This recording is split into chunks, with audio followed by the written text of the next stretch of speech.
마태복음 5장 3절에서 10절의 말씀입니다. 우리 같이 봉독하겠습니다. 심령이 가난한 자는 복이 있나니 천국이 그들의 것이며 애통하는 자는 복이 있나니 그들이 위로를 받을 것이며 온유한 자는 복이 있나니 그들이 땅을 기업으로 받을 것이며 의에 줄이고 목마른 자는 복이 있나니 그들이 배 부를 것이요 긍휼히 여기는 자는 복이 있나니 그들이 긍휼히 여김을 받을 것이며 마음이 청결한 자는 복이 있나니 그들이 하나님을 볼 것이며 화평하게 하는 자는 복이 있나니 그들이 하나님의 아들이라 일컬음을 받을 것이며 의를 위하여 박해하는 자는 복이 있나니 천국이 그들의 것임이라. 아멘. 네, 앉아 주십시오. 네, 오늘은 우리 마음이 청결한 자라는 제목으로 같이 말씀을 나누기를 원합니다. 우리 한국에서 얼굴을 성형을 했던 경험이 있던 사람들을 이렇게 통계를 낸 것이 있는데 20대 같은 경우는 한 35%가 얼굴을 성형했던 그 경험이 있다라고 이렇게 이야기를 합니다. 즉 다시 말해서 20대는 한 3명 중에 1명은 거의 얼굴에 성형을 한 경험이 있다라는 것이죠. 그리고 30대는 30%, 그리고 40대는 한 19%, 50대는 한 15% 이렇게 됩니다. 그런데 요즘 시대에는 참 외모에 참 많은 관심을 가지고 있는 것 같습니다. 중요한 것은 우리의 이 마음에도 우리가 관심을 가져야 됩니다. 그리고 우리 이 마음에도 성형이 필요한 겁니다. 오늘 우리 함께 나누는 이 말씀은 몸을 청결한 자는 복이 있다, 뭐 이렇게 이야기를 하는 것이 아닙니다. 몸이 아니라 마음을 이야기하고 있습니다. 마음이 청결한 자는 이렇게 이야기를 하고 있습니다. 그래서 정말로 우리는 살아가면서 다이어트 하기도 하고 올게닉을 먹기도 하면서 우리가 우리의 몸을 어떻게 하면 건강하게 할지를 관리를 합니다. 진짜 우리가 중요한 것은 우리의 여기 있는 이 마음을 우리는 잘 관리하지 못하고 있을 때도 있다라는 겁니다. 그래서 오늘 우리 함께 나누는 이 본문의 말씀을 통해서 마음이 청결한 것이 무엇인지, 그리고 어떻게 해야 우리의 마음이 청결하게 할 수 있는지를 우리 함께 나누기를 원합니다. 우리 첫 번째 우리 함께 나누기를 원하는 것은 우리의 마음을 청결하게 해야 된다라는 겁니다. 우리 8절의 말씀입니다. 8절의 말씀 같이 읽기를 원합니다. 같이 읽겠습니다. 마음이 청결한 자는 복이 있나니 그들이 하나님을 볼 것이며. 아멘. 오늘 여기 말씀에 보면 마음이 청결한 자다라고 이렇게 이야기를 하고 있는데, 청결하다라고 하는 것은 헬라어로 카타로스라고 하는 단어를 사용합니다. 근데 이 청결하다, 카타로스라고 하는 단어는 크게 두 가지의 의미를 가지고 있습니다. 그 첫 번째는 무슨 의미냐 하면, 이 청결하다, 카타로스라고 하는 단어는 흠이 하나도 없다, 그리고 불순물이 하나도 들어간 것이 없어서 굉장히 순수한 것을 이야기를 합니다. 다른 불순물이 이렇게 섞이지를 않은 것이죠. 예를 들어 가지고 우리의 그 우유가 있습니다. 우유는 우유 그대로 순수한데 그게 그냥 물을 타면 그 카타로스 그 청결이 아니다 이렇게 표현합니다. 불순물이 섞이지 않은 겁니다. 그리고 우리가 새 옷을 샀습니다. 옷을 새로 샀는데 음식을 먹다가 옷에 뭔가를 묻혔습니다. 그러면 카타로스, 청결이 아니다라는 겁니다. 우리가 하나님의 자녀로 우리는 살아갑니다. 근데 죄라고 하는 그 티끌이 우리의 몸에 딱 묻게 되어지면 카타로스, 이 청결이 아니다라는 것을 이야기하는 겁니다. 그리고 이 카타로스라고 하는 것이 두 번째 의미가 있는데, 이 두 번째 의미는 나눠지지 않은 원래의 상태를 이야기합니다. 나눠지지 않았다. 그래서 그렇기 때문에 두 마음으로 나누어지지 않고 한 마음을 가지고 있는 것, 일편단심이라고 우리가 이야기를 할 수 있죠. 그래서 예를 들어서 결혼을 한 남자가 있습니다. 그리고 자기의 아내가 있죠. 근데 다른 여자에게 마음을 품는다. 그렇다면 이것은 불결한 삶입니다. 마음이 나누어진 것이죠. 그렇기 때문에 카타로스, 청결이 아니다라는 겁니다. 마음이 나눠졌기 때문에 그렇습니다. 또한 예를 들어서 겉으로는 이렇게 막 우리가 웃고 있습니다. 웃고 있는데 속으로는 우리의 마음 안에 미움이 막 이렇게 있는 겁니다. 그러면 이것 또한 우리가 마음이 나눠져 있습니다. 그렇기 때문에 카타로스, 이 청결이 아니다라고 이야기를 하는 겁니다. 우리는 하나님을 섬기는 사람입니다. 하나님을 섬긴다면 동시에 하나님을 섬기면서 동시에 세상을 섬긴다. 그것은 청결이 아닌 것입니다. 마음이 나눠진 것이죠. 우리가 한 입으로 우리가 하나님을 찬양합니다. 하나님을 찬양합니다. 그리고 이 입으로 욕을 하는 겁니다. 그러면 우리의 마음이 나눠져 버립니다. 그러면 청결한 것이 아니다. 카타로스가 아니다라는 것입니다. 저와 여러분, 정말로 우리가 이 청결한 삶, 이 삶을 사는 여러분들이 되어지기를 간절히 축원합니다. 오늘 여기에 중요하게 우리가 봐야 되는 것은 뭐냐 하면 마음이 청결한 자는 복되다라고 이렇게 말씀하고 있다라는 겁니다. 마음입니다. 마음을 청결하게 하라라는 겁니다. 우리 잠언 4장 23절의 말씀을 보십시오. 이렇게 말씀합니다. 같이 한번 읽겠습니다. 무릇 지킬 만한 것 중에 더욱 내 마음을 지키라. 생명의 근원이 이에서 남이니라. 아멘. 요즘에 많은 사람들이 외모에 관심을 많이 가지게 됩니다. 외적인 부분에 굉장히 관심을 많이 가집니다. 외모를 꾸미기도 합니다. 성형을 하기도 합니다. 옷을 더 좋은 것으로 이렇게 입습니다. 왜 그렇습니까? 다른 사람들에게 꿀리지 않으려고, 내가 좀 더 잘났다, 이제 그런 거 보이는 것이죠. 죄를 짓고도 우리가 들키지 않고 법적으로 아무런 문제가 없다면 상관이 없다라고 이렇게 많은 사람들이 생각을 하게 됩니다. 겉으로는 우리가 사람들을 죽이지는 않습니다. 겉으로는 간음하지도 않고 거짓말을 하지 않습니다. 남에게 피해를 주지 않습니다. 그러나 속은 우리의 뭉그러져 있는 우리의 마음입니다. 그러나 그런 사람을 우리는 겉으로 드러나는 것을 바라보면서 야, 이 사람은 참 좋은 사람이구나.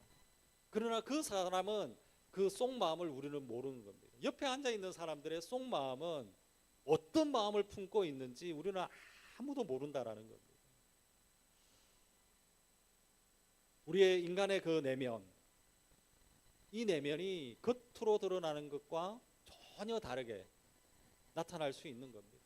좋은 옷을 입고 정말로 교양 있게 이야기를 합니다. 그러나 그 사람이 사기꾼일 수도 있습니다. 학벌이 뛰어나고 좋은 가정이 있어도 그 내면에 음란한 삶을 살고 있는지도 모릅니다. 어떤 삶을 사는지 우리는 모르는 겁니다. 그렇기 때문에 우리 빌 하이벨스 우리 목사님이 썼던 책이 있습니다. 이 책의 타이틀이 굉장히 강력합니다. 어떤 타이틀이냐면 이런 타이틀입니다. 아무도 보지 않을 때 당신은 누구입니까? 라는 제목입니다. 분명하게 이 책에서는 그런 이야기를 합니다. 인격이라고 하는 것은 아무도 보는 사람이 없을 때 나타나는 행동이다, 이렇게 표현을 했습니다. 인격은 우리가 무엇을 했느냐가 아니라 어떤 사람이냐라는 것을 나타낸다라고 이야기를 했습니다. 우리가 아무도 보는 사람이 없을 때에 부끄럽지 않은 그 행동으로 살아간다면 그 사람이 진짜 성숙한 사람이고 진짜 인격자다라는 겁니다. 겉과 속이 다른 그런 삶이 아니라 겉과 속이 같은 그런 사람이 진짜 인격자로 나타난다라는 겁니다. 겉으로 보이는 것은 전부가 아닙니다.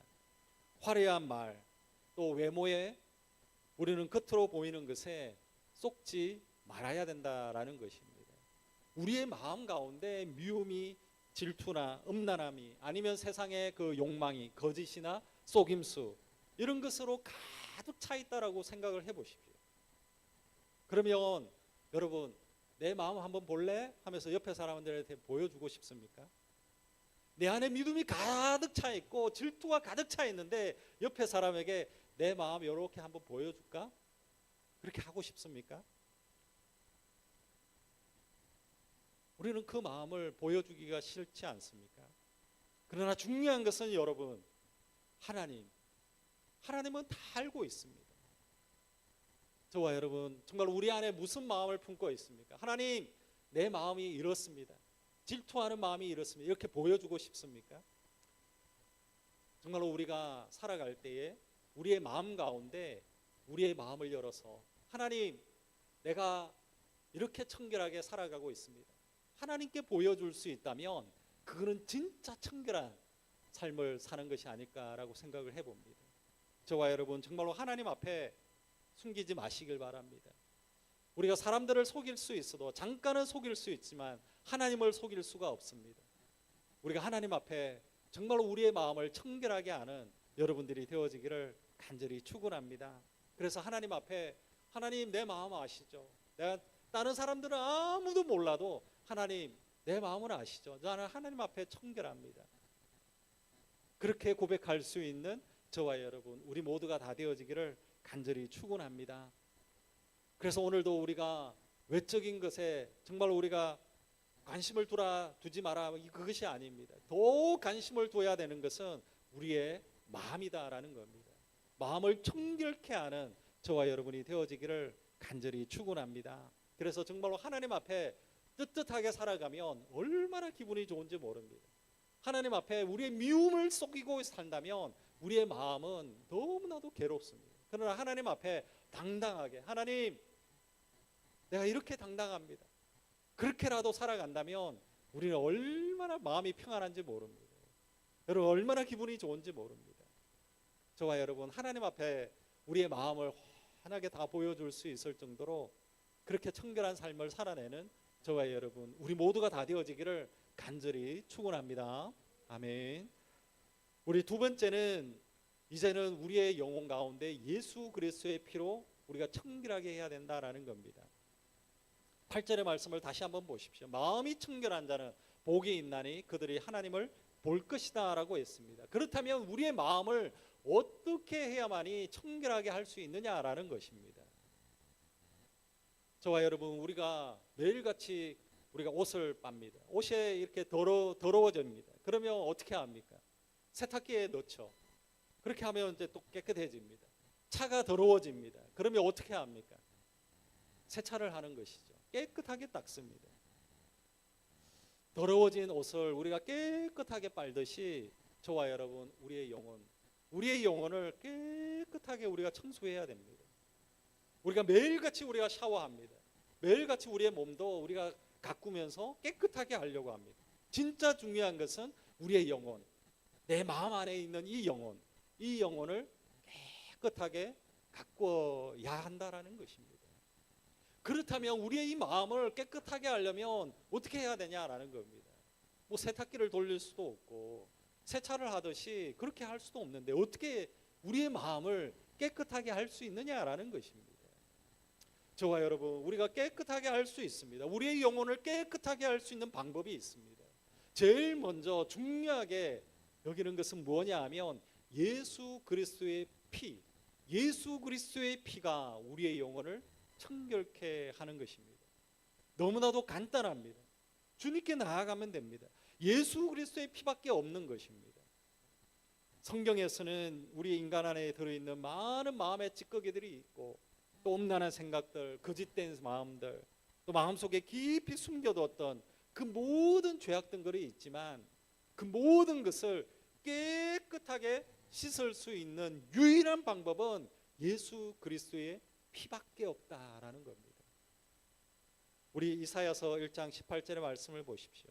같이 한번 읽기를 원합니다. 같이 읽겠습니다.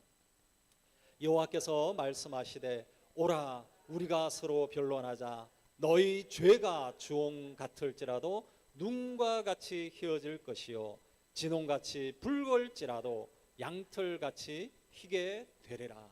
아멘. 예수 그리스도의 피로 말미암아 우리가 깨끗하게 된다라는 겁니다. 베드로도 이런 고백을 했습니다. 베드로전서 1장 18절과 19절입니다. 우리 같이 읽겠습니다.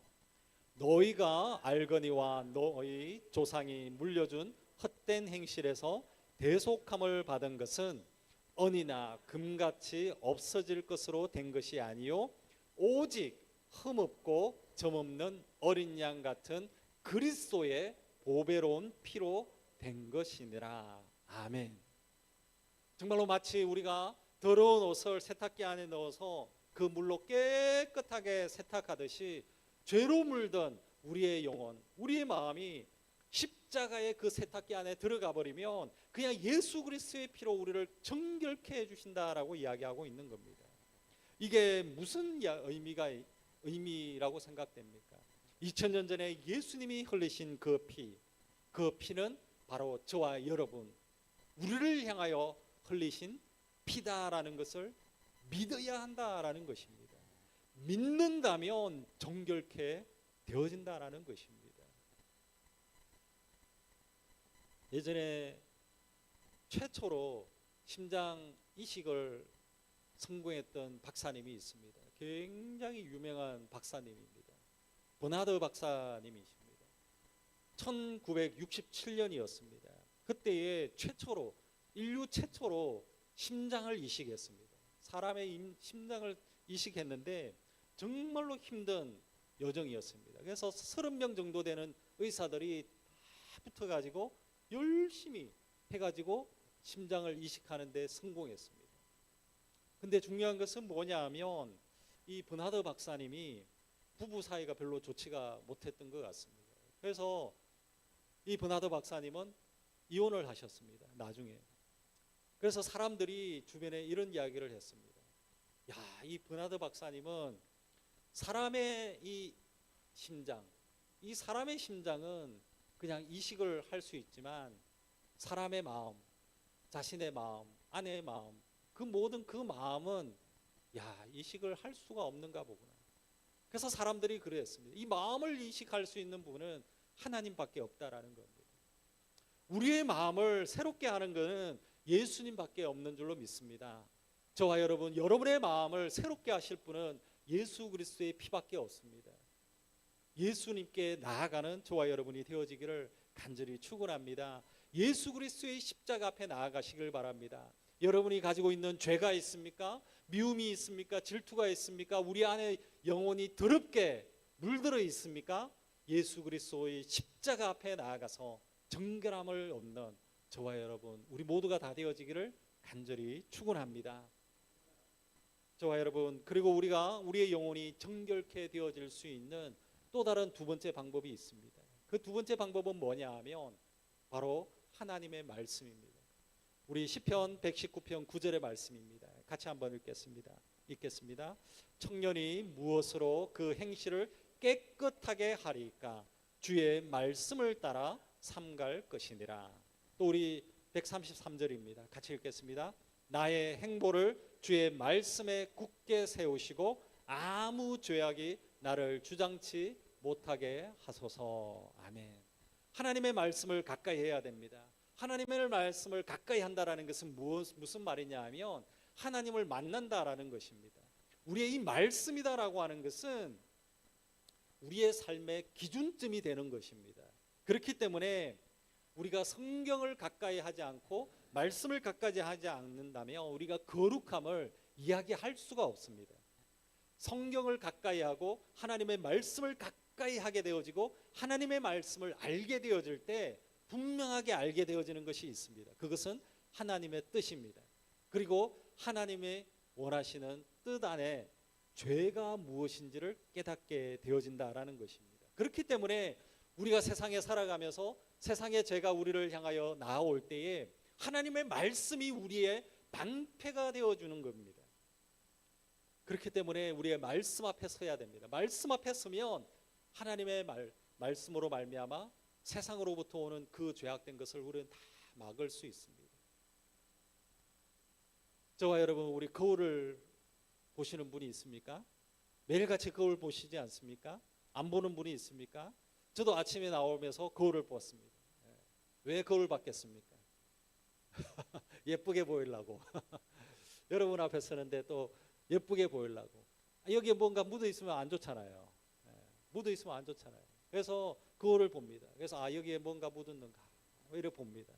근데 우리가 하나님의 말씀 앞에 서는 것은 내 안에 죄가 있는지, 죄가 묻어 있는지 그걸 보는 겁니다. 말씀이 우리의 거울과 같다라고 성경은 말씀했습니다. 하나님의 말씀이 우리의 거울입니다. 그래서 거울을 비춰보면 나의 모습이 보입니다. 아, 깨끗하구나, 그게 보입니다.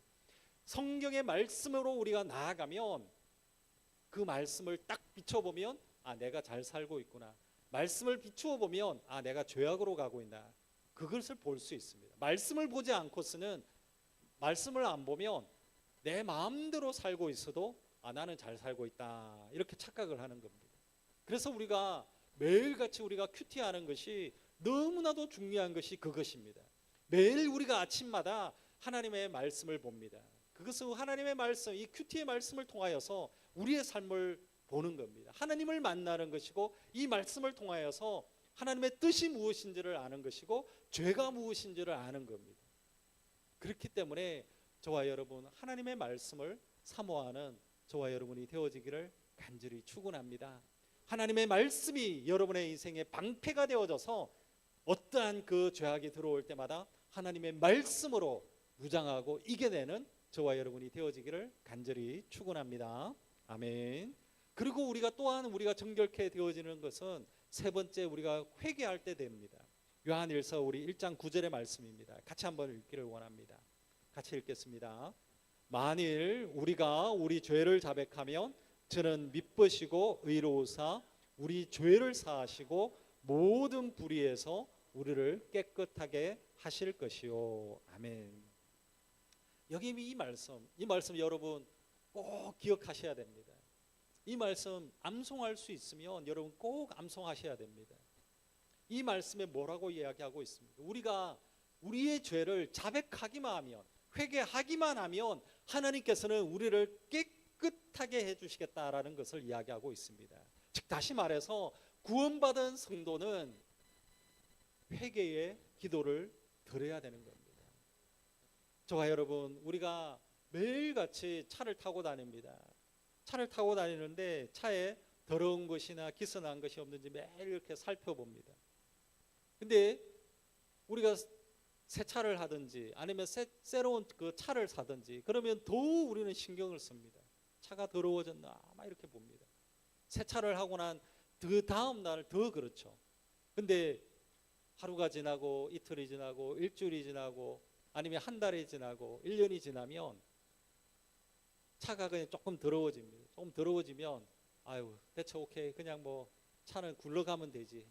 뭐 그냥 다니는 겁니다. 그냥. 예수 믿고 나면 우리가 그렇습니다. 예수님을 처음 믿고 나면 아주 조그마한 죄가 막 보입니다. 아이고 이거 하나님이 싫어할 건데, 아이고 아니지, 내가 이거 하면 안 되지. 하나님 용서해 주세요. 그리고 조그만 거 생각이 납니다. 그러면 또 하나님 용서해 주세요. 막 그럽니다. 근데 예수님을 믿고 그냥 살아가다 보니까 한번 작은 죄를 회개하지 않습니다. 그래도 괜찮구나. 아, 별일이 안 일어나구나. 뭐 하나님이 그냥 뭐 다 용서해 줬는갑다. 아무런 일이 일어나지 않습니다. 그러면 우리가 몇 달이 지나고 1년이 지나면 조그마한 그 죄를 지어도 아무 일도 하지 않습니다. 에이, 이 정도 죄는 뭐 괜찮아. 이 정도 죄는 그냥 세상에 있는 사람들 다 그냥 뭐 하는 거야. 괜찮아. 난 그냥 뭐 예배 드리면 돼. 그냥 우리가 무뎌지는 것입니다. 조그만한 죄라도 저와 여러분 아파하며 회개해야 됩니다. 저와 여러분 조그만한 죄가 생각나시는 분이 있습니까? 하나님 앞에 아파해야 됩니다. 그리고 하나님 앞에 회개하며 나아가야 됩니다. 그것이 하나하나 쌓여버리면 하나님 앞에 우리는 심판받을 수밖에 없습니다. 저와 여러분 정결케 되어지는 방법이 있습니다. 예수 그리스도의 십자가 앞에 나아가면 됩니다. 어렵지 않습니다. 하나가 있을 때마다 하나님 앞에 나아가십시오. 계속 쌓아두지 마십시오. 저와 여러분 정말로 오늘 여기 있는 것처럼 여러분의 마음을 정결케 하는 여러분들이 되어지기를 간절히 축원합니다. 예수님께 나아가시고 예수 그리스도의 십자가를 붙드시고 하나님의 말씀을 붙잡고 회개하며 주님 앞에 나아가서 정결한 삶을 살아내는 저와 여러분 우리 모두가 다 되어지기를 간절히 축원합니다. 아멘. 우리 마지막 우리 세 번째는 마음이 청결한 자가 받는 복이 있습니다. 그것은 하나님을 볼 것이다 라고 이야기하고 있습니다. 오늘 여기 말씀해 보십시오. 마음이 청결한 자는 복이 있나니 그들이 하나님을 볼 것이다 라고 이렇게 이야기하고 있습니다. 근데 여기에 하나님을 볼 것이다 라고 하는데 여기에 있는 이 헬라어 말씀에 보면 본다라고 하는 것은 안다 그리고 경험한다라는 말입니다. 쉽게 말하면 경험하는 겁니다. 하나님을 본다라고 하는 것은 하나님을 경험한다라는 겁니다. 하나님을 본다라고 하는 것은 육신의 눈으로 하나님을 본다 그 뜻이 아닙니다. 하나님을 체험하고 하나님을 만나고 하나님의 역사를 경험한다라는 그런 의미다라고 하는 겁니다. 저와 여러분, 우리의 마음이 청결하고 하나님께 회개하며 주님 앞에 나아가면 하나님의 역사하시는 은혜를 누리게 되어지는 것입니다. 저와 여러분, 하나님을 만나기를 원하십니까? 하나님을 만나시기를 원하십니까? 저와 여러분, 하나님의 임재하시는 은혜를 누리기를 원하십니까? 그렇다면 우리가 앞에서 제가 말씀을 드렸듯이 예수 그리스도의 피로 정결하게 되는 여러분들이 되어지기를 간절히 축원합니다. 예수 그리스도의 피로 정결케 되어지면 하나님을 만나게 될 것이고 하나님의 역사하시는 하나님께서 일하시는 은혜를 보게 될 줄로 믿습니다. 또한 마찬가지로 하나님을 만나기를 원하십니까? 하나님의 임재하심을 누리기를 원하십니까? 하나님의 말씀 앞에서는 여러분들이 되어지기를 간절히 축원합니다. 요한복음 1장 1절에서는 분명하게 이 말씀은 곧 하나님이다 라고 말씀했습니다. 하나님의 말씀으로 나아가서 하나님을 만나는 저와 여러분이 되어지기를 간절히 축원합니다. 하나님의 역사하시는 은혜를 하나님의 말씀으로 나아가면 볼 수 있습니다. 하나님의 말씀을 보십시오. 큐티를 하십시오. 그러면 이 말씀이 하나님의 역사하시는 은혜를 누리게 될 줄로 믿습니다. 저와 여러분 또한 하나님을 만나기를 원하십니까? 하나님의 임재하시는 은혜를 누리기를 원하십니까? 그렇다면 회개함으로 나아가십시오. 저와 여러분 하나님의 역사하심을 보기를 원한다면 우리가 가지고 있는 작은 제약들 그것까지도 하나님 앞에 내려놓고 나아가십시오. 그러면 하나님의 임재하심을 누리게 될 줄로 믿습니다. 그렇다면 우리가 회개하며 나아가면 하나님의 일하시는 역사하시는 하나님의 은혜를 누리게 될 줄로 믿습니다. 저와 여러분 정말로 우리가 날마다 하나님을 만나고 날마다 하나님의 일하시는 은혜를 볼 수 있다면 얼마나 좋겠습니까? 그렇지 않습니까? 저와 여러분, 여러분의 마음을 청결케 하는 여러분들이 되어지기를 간절히 축원합니다. 그래서 여러분의 마음을 하나님께 보여드릴 정도로 하나님 내 마음이 이렇게 청결합니다. 그러면 그때부터 하나님의 역사하시는 은혜가 여러분의 삶과 여러분의 가정 가운데 우리 교회 가운데 역사할 줄로 믿습니다. 저와 여러분 그래서 하나님의 역사하시는 은혜를 저와 여러분 우리가 두 눈으로 목도할 수 있는 은혜가 있기를 간절히 축원합니다. 같이 이 시간 기도하기를 원합니다. 오늘 여기에 말씀해 보면 마음을 청결하게 해야 된다라고 했습니다. 우리가 우리의 속사람, 우리의 영혼을 더 관심을 두기를 원합니다. 오늘도 우리의 영혼이 청결케 되어지는 은혜가 있도록 기도하기를 원합니다. 우리가 청결케 되어지기 위해서 오늘도 예수 그리스도의 피로 청결케 되어지고 하나님의 말씀으로 우리가 회개함으로 우리의 영혼이 청결하게 되어진다라고 했습니다. 오늘도 우리 가운데 정말로 하나님 앞에 보여드릴 수 없는 우리의 숨겨놓은 마음이 있습니까? 숨겨놓은 우리 죄악된 것들이 있습니까? 이 시간 우리가 기도하기를 원합니다. 하나님 예수 그리스도의 피로 나의 마음을 씻어 주시옵소서. 내 안에 미움이 싹트고 질투가 싹트고 내 안에 하나님께 보여드릴 수 없는 그 죄악된 것이 싹트고 있다며 하나님 예수 그리스도의 피로 나를 깨끗하게 씻어 달라고 같이 한번 기도하기를 원합니다. 그라여서 우리 하나님 마음이 청결한 자에게 주시는 복, 하나님을 경험하고 하나님의 역사하심을 볼 수 있는 우리의 영혼이 되게 해달라고 기도하기를 원합니다. 하나님의 기적을 보기를 원합니다. 하나님의 역사하시는 은혜를 보기를 원합니다. 우리의 마음이 청결하여서 하나님의 복을 누리는 이 은혜가 있도록 같이 한번 기도하기를 원합니다. 오늘 이 시간 또 회개할 것이 있다면 이 시간 하나님 앞에 통성으로 기도하기를 원합니다. 같이 우리 주님의 이름을 부르고 함께 기도하기를 원합니다. 같이 기도하겠습니다. 주여, 하나님 아버지, 하나님 아버지, 오늘도 하나님 앞에 나아갑니다. 우리의 영혼이 하나님 앞에 막혀있는 담들이 있습니까? 오늘도 이 시간 주님 앞에 나와서 하나님 앞에 우리가 기쁨으로 감사함으로 나아가기를 원합니다.